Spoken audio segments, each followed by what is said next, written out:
nous allons poursuivre notre émission ATK Web Radio avec Monsieur Aimé Charles Nicolas. Donc, Monsieur Aimé Charles Nicolas est professeur de médecine, psychologie médicale et de psychiatrie à la faculté Antilles-Guyane, auteur de l'ouvrage L'esclavage, quel impact sur la psychologie des populations. Monsieur Aimé Charles Nicolas est aussi l'un des organisateurs, comme je l'ai expliqué en introduction, avec l'association régionale First Caraïbes du premier colloque scientifique international ayant pour thème l'esclavage, quel impact sur la psychologie des populations. Donc, Monsieur Aimé Charles Nicolas, bonjour et merci de nous honorer de votre présence ce soir. Bonjour, bonjour. Bonjour. Alors, merci de m'avoir invité. C'est un plaisir, Monsieur Aimé Charles Nicolas. Pour commencer, nous rentrons dans le vif du sujet, Monsieur Aimé Charles Nicolas. La première question que nous aurions à vous poser est la suivante. Par où faut-il commencer ce travail de déconstruction de la pensée coloniale? Doit-on commencer auprès des anciennes générations ou auprès des générations émergentes? Alors, c'est une drôle de question parce que je ne m'y attendais pas. Je veux dire que il n'y a pas à séparer les deux amorces. On peut commencer par, en effet, on peut commencer avec les générations qui émergent. Évidemment, l'enseignement qui porte sur les maternelles qui enseignent les enfants du cours préparatoire. C'est un enseignement qui, en effet, a des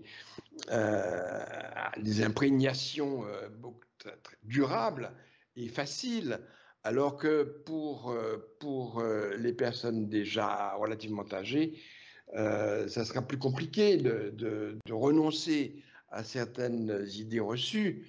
Mais bon, je ne crois pas, on peut mener de front les deux mises au clair. Il faut en effet modifier la manière dont nous voyons l'histoire des Antilles et l'histoire de l'esclavage d'une manière générale. Bon, c'est entendu. Je m'excuse si cette première question vous a surprise. Nous allons maintenant poursuivre. Dites-moi. Non, ce que je veux dire, c'est que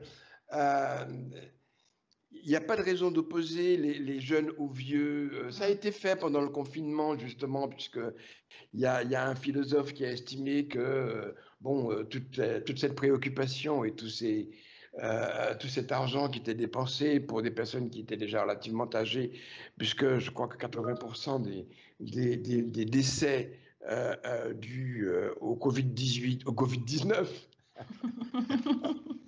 que c'était concernait les personnes âgées. Moi, je trouvais ça vraiment idiot et scandaleux parce que il n'y avait aucune raison d'opposer les jeunes aux vieux et que les vieux sont nécessaires, bien entendu, puisque justement nous sommes là dans cette émission à réfléchir à notre histoire, à notre passé, et vous savez que les personnes âgées sont justement dépositaires de notre passé, qu'elle nous enseigne beaucoup et que nous avons besoin de cette transmission. Vous avez d'ailleurs beaucoup parlé de la transmission. Et puis, vous avez dit d'ailleurs, Chloé Masséno, au tout début donc, de l'introduction, que nous étions là pour honorer nos aïeux. Donc, j'ai retenu cette idée-là d'honorer nos aïeux. Et puis, j'ai retenu aussi le fait qu'il fallait s'éloigner de tout misérabilisme. Donc, on en reparlera.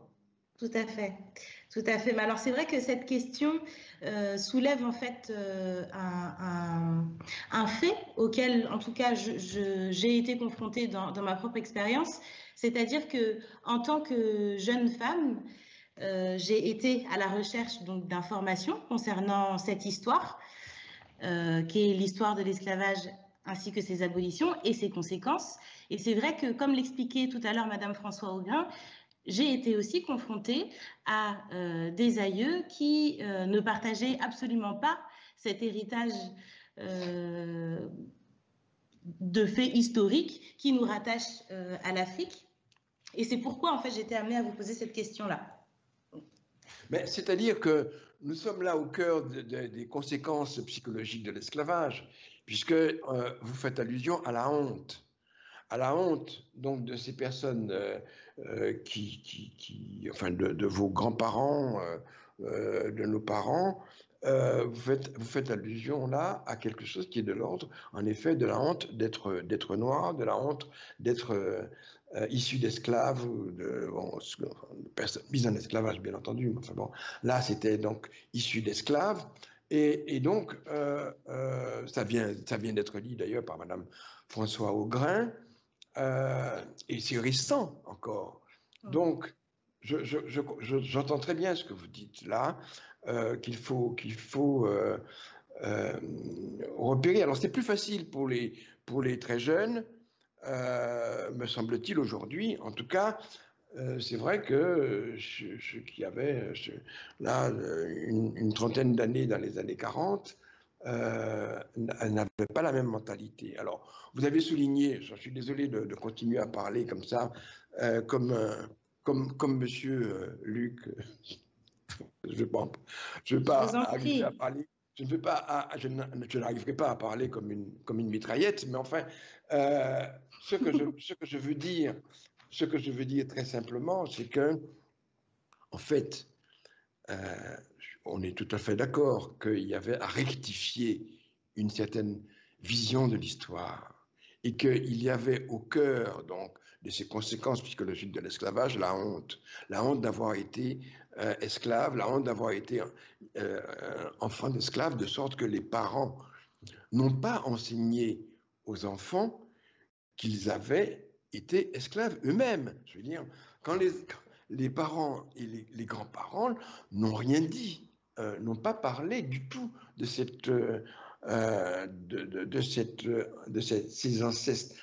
ancêtres esclaves, parce qu'ils en avaient honte et parce que c'était pas, enfin, je veux dire, l'objectif c'était d'améliorer sa vie, d'avoir une meilleure vie, parce que ce qu'ils avaient enduré était terrible et que ce qu'ils voulaient, c'était évidemment. Alors, nous leur devons quand même un certain. C'est pour ça qu'il faut tout voir, il ne faut pas voir seulement une partie de l'histoire.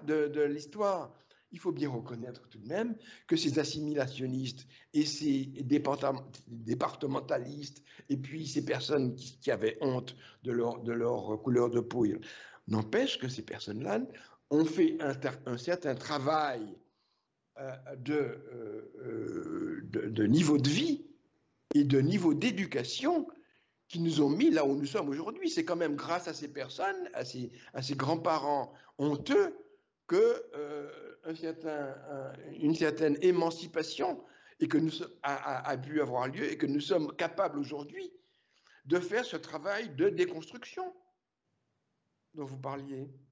C'est vrai que quand on lit les livres de Aimé Césaire, on arrive à comprendre aussi, comme vous disiez tout à l'heure, les grands-parents. Est-ce que nous étions suffisamment curieux aussi parce qu'aujourd'hui, je pense que c'est plutôt une soif. La jeunesse a soif de connaître ses racines. C'est qu'une génération qui est en train de se chercher. Et dans nos années, moi je suis des années 50, on se cherchait même pas, on vivait les choses naturellement. Tandis que à partir des années 70, on commence vraiment de se chercher qui on est, d'où on vient, où on va. Mais... Oui, parce qu'il y a eu ce silence. Oui. Parce qu'il y a eu, en effet, et que ce silence est devenu assourdissant à partir d'un certain moment. Oui. Et que ce silence qui a été voulu sur l'esclavage, ce silence qui a été en quelque sorte édicté par les autorités de la République, qui ont dit désormais à partir d'aujourd'hui, donc nous sommes égaux et nous sommes tous citoyens. Donc 1848, et désormais il fallait que les anciens esclaves et les anciens maîtres vivent sur le même territoire, d'ailleurs exigu. Enfin, je veux dire, ce n'était pas un immense territoire comme, par exemple, au Brésil, aux États-Unis ou en Colombie.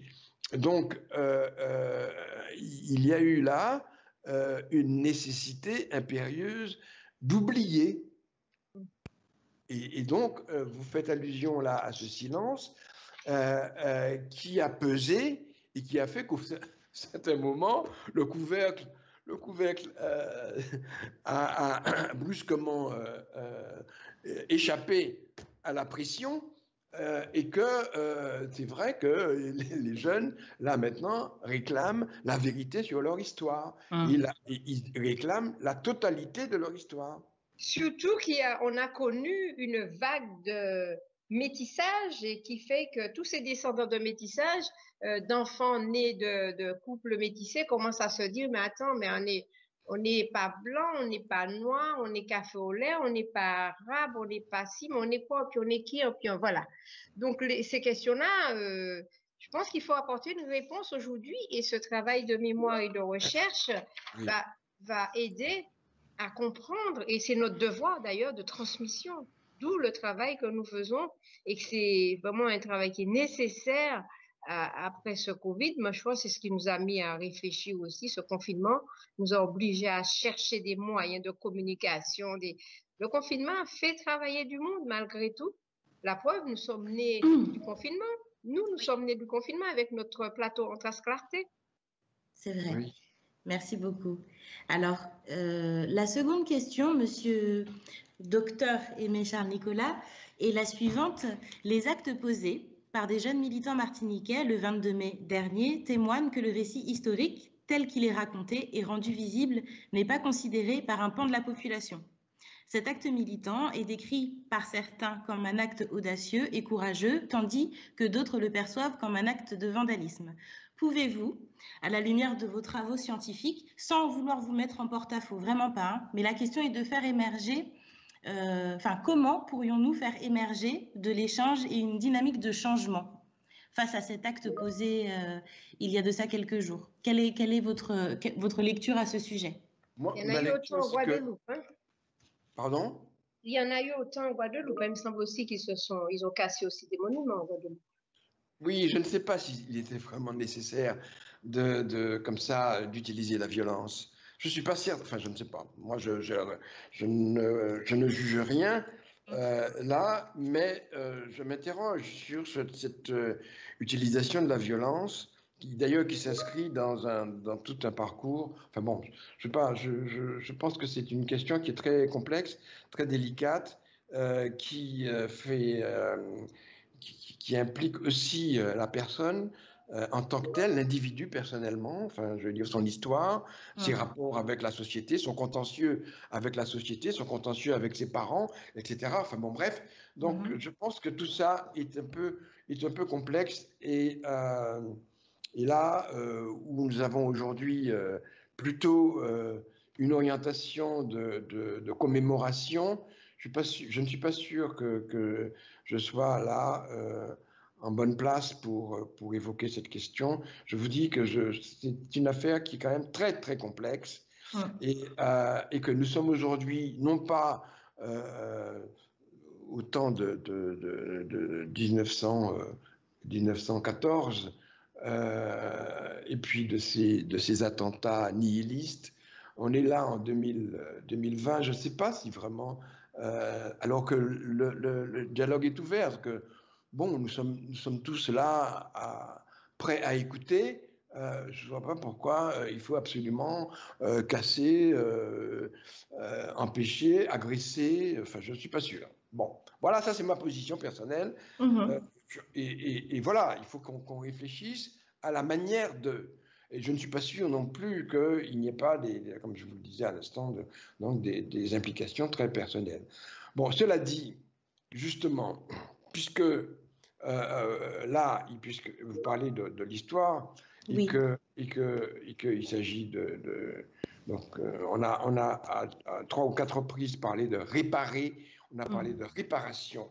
Et c'est un peu ça, quoi, qui est aujourd'hui posé par ces actes-là dont vous parlez concernant les statuts. C'est la question de la rectification de l'histoire et la nécessité, donc, en quelque sorte, de réparer l'histoire. Mais enfin, on ne peut pas réparer l'histoire. L'histoire, ce sont des faits. Hein. Mais on peut réparer les conséquences dramatique de cette tentative de déshumanisation. C'est une tentative, en fait. Ce n'est pas une vraie déshumanisation, parce que les gens n'ont pas été réellement... Ils ont résisté. Et il faut insister sur le fait que cette déshumanisation n'a pas réussi. Bon. Et d'ailleurs, non seulement elle n'a pas réussi, mais elle a quand même trouvé cette tentative de déshumanisation, elle a trouvé quand même une sorte de moyen terme dans ce que les intellectuels de l'époque, je pense donc à Frantz Fanon en particulier, ont appelé l'aliénation, et nous avons tous repris ça. Bon, enfin tous, pas, je veux dire, bon, un certain nombre de personnes, d'intellectuels ont repris cette question d'aliénation. Et vous en avez beaucoup parlé ce matin, enfin aujourd'hui, je dis ce matin parce que je suis en Martinique. Donc je trouve on avait deux invités de la Martinique, c'est vrai. Oui, donc il me semble que cette espèce de moyen terme là qui est arrivé, qui a permis à ces assimilationnistes dont je parlais tout à l'heure de jeter un pont entre les maîtres et les ex-maîtres et les ex-esclaves, parce qu'il fallait vivre ensemble. Et d'ailleurs, il y a eu, comme vous le soulignez à l'instant, il y a eu donc des métissages, il y a eu donc des relations qui étaient des relations d'ailleurs, pour certaines, des relations violentes, et pour d'autres, des relations amoureuses, authentiques, entre des maîtres et des esclaves. Donc il y a eu ce moyen terme qui a été l'aliénation, c'est-à-dire qu'on a, comme on avait comme image d'identification, on avait le blanc. Et l'occidental. Et c'est comme ça que, d'ailleurs, cette attente-là de l'égalité était en fait aussi, et ça a été dit toujours, une attente d'assimilation. Et la loi, d'ailleurs, de 1946, c'est aussi une loi d'assimilation. Elle porte ce nom-là. Et donc, il y a en effet un travail aujourd'hui de déconstruction, comme vous le disiez, mais ce travail de déconstruction, à mon avis, ne doit pas passer par la victimisation. Et là, c'est quelque chose qui n'a pas été mentionné aujourd'hui, mais qui me semble tout à fait important, puisque nous demandons réparation. Est-ce que la victime, entre guillemets, parce que je veux justement, on va en reparler, la victime, doit-elle attendre la réparation pour aller mieux? Est-ce que nous devons attendre qu'en face, ils demandent pardon à genoux pour avoir été des fils d'esclavagistes, des enfants, lointains d'ailleurs, d'esclavagistes? Est-ce qu'il faut attendre qu'ils se mettent à genoux et qu'ils nous demandent pardon, nous, fils de personnes mises en esclavage? Alors, bon, il y a beaucoup de personnes qui ont répondu. En tout cas, il y a Bob Marley qui a répondu à cette question. Et moi, je suis vraiment très content d'évoquer son nom parce que j'y pense là tout de suite. Et peut-être que quelques-uns d'entre les auditeurs connaissent cette chanson qui dit émancipez-vous de votre esclavage mental, mental slavery, vous-même. Émancipez-vous vous-même de votre yourself, de votre esclavage mental. Personne d'autre que nous-mêmes ne pourra nous libérer, ne pourra libérer nos esprits. Donc, vous voyez, donc ça me semble vraiment crucial et constructif. Ça veut dire que c'est à nous de nous émanciper, c'est à nous de libérer nos esprits de l'esclavage mental dont parle Bob Marley, et dont vous savez d'ailleurs que c'est une des conséquences psychologiques de l'esclavage, et cette aliénation et cet esclavage mental. Et donc, attendre de l'autre notre réparation, c'est présupposer qu'il se sent coupable de l'esclavage.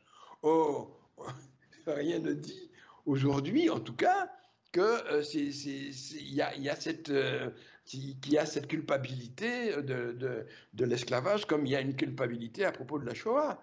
Je veux dire, la Shoah, bon, je veux dire, a triomphé. Donc il y a une espèce bon, on a bien compris puisqu'on nous en parle beaucoup, beaucoup, beaucoup, et on en parle donc justement au cours préparatoire. Il y a des personnes qui sont chargées. Auparavant, c'était des personnes qui avaient été dans les camps, des survivants, qui faisaient ce travail-là, et puis comme ils ont beaucoup vieilli, donc ce sont donc des enfants de survivants, pas forcément historiens, mais enfin qui enseignent donc la Shoah, l'Holocauste, comme ça, et il y a donc en effet, il y a des travaux qui ont démontré que donc les organismes juifs se sont plaints qu'il y avait 10% d'enfants qui n'étaient pas au courant, qui ignoraient l'existence de l'Holocauste, de la Shoah. Ça veut dire quand même qu'il y en a 90% qui sont au courant. 90% d'enfants aujourd'hui en France sont informés de la question de la Shoah et de l'Holocauste. Donc voilà, je ferme la parenthèse pour dire qu'il y a dans cette supposition que en face, les descendants d'esclavagistes se sentiraient coupables et que l'ensemble de l'Occident, puisqu'il n'y a pas qu'en France, il y a l'Espagne qui a eu quand même un esclavage terrible. Je ne parle même pas du Portugal. Le Portugal, oui. Qui ont été les premiers et les derniers. La Hollande. Les premières dénonciations viennent du Portugal, avec Pierre Moreau qui est né à Paray-le-Monial. Certes. Mais je veux dire, ils étaient quand même largement minoritaires, mais quand même, c'est important à noter, je suis content que vous le disiez. Et puis il y a aussi, bien entendu, les Français. J'ai envoyé un message en disant... Oui, je peux continuer. Oui, c'est juste parce que je voulais vous rappeler que Malcolm X aussi disait qu'il faut libérer son esprit par tous les moyens nécessaires. Il y a dans cette position un piège. Bon, attends, nous, bien,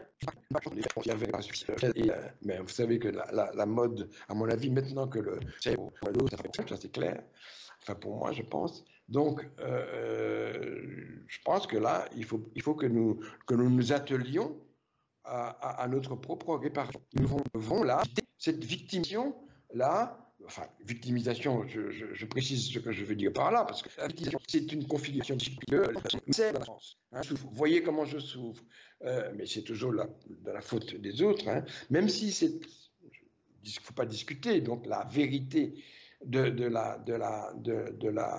l'abus. Ce sont des gens qui ont été abusés, ce sont des gens, en effet, peut-être que certains n'ont pas été du tout, mais enfin bon, l'important c'est que leur estime de soi, leur image repose sur cette capacité à souffrir plus que n'importe qui. Et sur le plan inconscient, cette personne qui se vit comme victime, elle vit dans la peur de déplaire, dans la peur d'être rejetée, et elle a une perception négative d'elle-même. Hein, elle se juge faible et impuissante. Et c'est comme ça qu'elle demande. Elle demande donc, elle attend de l'autre. Et bon, je veux dire, bien sûr, on est d'accord que cette position de victime a des bénéfices secondaires, qu'on a pitié d'elle, on la prend en considération, on lui vient en aide. Mais le problème, c'est que si l'aide est efficace, elle craint de perdre le soutien. Je veux dire, si en effet, on répare, eh bien, elle ne sera plus victime. Donc, le problème, c'est qu'elle craint de perdre le soutien et de perdre la compassion dont elle a tant besoin. Et elle ne sortira pas du statut de victime. Parce que c'est ce statut de victime qui lui permet d'avoir les bénéfices de pitié, de prise en considération, d'estime même, il y a de considération, oui, et voilà. mais elle refuse inconsciemment de sortir du statut de victime. Et donc, voilà, bon, bien entendu. Vous m'entendez, docteur? Non, non, je ne vous entends pas du tout. Ah oui, d'accord, alors ça va, on se perçoit. Je ne vous entends pas, je ne vous entends pas. Non, je termine pour dire que... D'accord. Non, parce que j'ai écouté attentivement ce qui a été dit, notamment par M. Luc Saint-Éloi, mais aussi par Mme François Augrin. J'ai beaucoup aimé ce qu'a dit Mme François Augrin, parce que ce sont des choses... Pardon? Non, bah allez-y, monsieur. Non, j'ai beaucoup aimé ce qu'elle a dit. Enfin, j'en reparlerai tout de suite. Mais ce que je veux dire là, c'est que il ne faut pas stigmatiser les aliénés comme l'a fait Frantz Fanon, comme l'a fait Aimé Césaire, et comme nous, enfin bon, je veux dire, les gens de ma génération, pas moi, je ne l'ai jamais fait, mais il y a des gens de ma génération qui continuent encore aujourd'hui, donc, à mépriser les aliénés qui sont occidentalisés, européanisés, etc., qui lissent leurs cheveux, alors que, bon, ils devraient être fiers de leurs cheveux, machin. Bon, il faut foutre la paix aux gens, il faut les laisser vivre leur truc. Bon, donc, si ils ont été amenés à se construire une autre identité, s'ils ont été amenés à se construire, parce que ça a été quand même asséné comme jour après jour qu'ils étaient nuls, mauvais, inintelligents, placés entre le singe et l'homme, parce qu'il y a eu quand même cet aspect scientifique qui a été expliqué donc, et répété aux blancs comme aux noirs. C'est pour ça que les conséquences psychologiques de l'esclavage, elles portent aussi chez le blanc, bien entendu, pas seulement donc chez le noir. Et nous en parlerons si vous avez le temps, si moi j'ai le temps aussi, parce que, bon, donc, il faut quand même qu'on se rende compte de cette, comment dirais-je, de cette, j'allais dire, méchanceté, de cette agressivité que nourrissent les intellectuels purs et durs, qui sont donc certains de leur, disons, de la pureté en quelque sorte de leur prise de conscience, et que les autres là qui sont assimilationnistes, occidentalisés, etc., donc sont à mépriser. Alors inversement, c'est ça qui est quand même drôle, c'est que je ne sais pas si vous connaissez l'affaire Rachel Dolezal. Alors, monsieur Aimé Charles Nicolas, je m'excuse platement de vous interrompre aussi abruptement. Nous sommes un peu bousculés par le temps. Bien sûr. Nous avons encore 2 invités.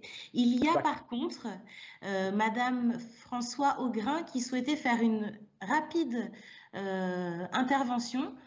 Je lui cède la parole. Et monsieur Aimé Charles Nicolas, nous sommes ravis de vous avoir accueilli sur l'émission En Trace Clarté. Et c'est indéniable, il nous fera une prochaine émission pour pouvoir poursuivre ces échanges qui sont riches de réflexion. Et donc, la question il va partir avec une question. Je lui laisse à monsieur Charles Nicolas une dernière question qui va partir avec. Il ne va pas répondre. Hein. La réparation, sous quelle forme et la prise de conscience? Quel est le programme qu'on peut éventuellement se dire? Voilà, ça c'est notre petit travail de collectif. S'il vous plaît, avant que le professeur ne parle. Il n'y a pas de réponse à me donner. Hein? Voilà, c'est juste que je voulais lui laisser avec ça. Voilà. Avant qu'il ne parle, justement. Allez-y, Madame François. Je voulais juste dire que j'étais tout à fait d'accord et que j'écoutais attentivement tout ce qu'il vient de dire. Et je voulais juste rappeler qu'il nous a fait l'honneur d'être membre du comité scientifique qui prépare un colloque qui a pour but effectivement de réconcilier les Martiniquais avec leur mémoire et leur histoire. Alors, ce colloque devait avoir lieu en octobre 2020 et nous allons certainement le programmer pour octobre 2021. Où aura-t-il lieu? En Martinique. Vous nous envoyez une invitation? Bien sûr. Merci. Bon, c'est entendu. Merci beaucoup, monsieur Aimé Charles Nicolas, et à très bientôt. Merci encore pour votre présence au sein de l'émission En Trace Clarté. Merci.